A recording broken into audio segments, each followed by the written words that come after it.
Which one do you think is the most overrated tool these days? Anything that is like facilitating the spam cannon. I guess Instantly.ai is the first one that comes to mind. If you are trying to figure out how to send 30,000 emails per person, you need to fix your business strategy or your product. But isn't this a numbers game after all? No, absolutely not. Like we saw that the average response rates plummeted as soon as we made it possible for people to send a ludicrous amount of emails. So like sure, it's a numbers game, but it's not a volume game.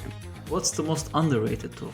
Google Docs is the most underrated tool. Like, I think that people don't appreciate how much time they're either using something in Google Docs or something that's competitive with Google Docs. The amount of problems I can solve in a given day, it's just there. I don't think it's appreciated. There's a lot of uptake on it, but it's appreciated. What's one AI tool you're desperate to try? I'm interested in Flowla. You hit me up with that at the beginning. Like, I think sales rooms are underrated. Who do you think has the best brand? I think Adio does. I like the logo. I like the look of it. The tool's harder to use than I expected, but I like the message that you just like click it and it's like perfect. I like what they did with taking a lot of the RevOps influencers and putting them up on big screen in Times Square or the NASDAQ or the New York Stock Exchange or something. I forget where it was, but I think they're doing some cool things. What is one tool you recently churned from?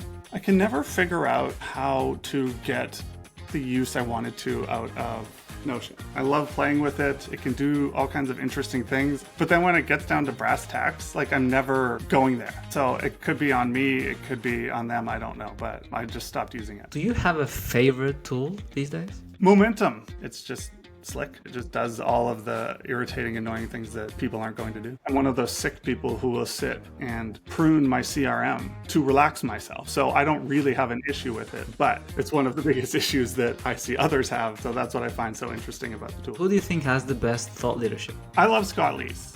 What I love about Scott Leese is he's so back to basics. Go to your network, talk to people, be more human in the age of AI. And it's direct and plain language, and it's coming from a place of experience and care. So I'm a big fan of him and his content. Which brand inspires you with their social content? If you look at what Clay was able to accomplish, I'm very impressed. I think that they deserve all of the kudos in the world for that. Do I feel particularly inspired by it? No, not really, but maybe inspired by the execution.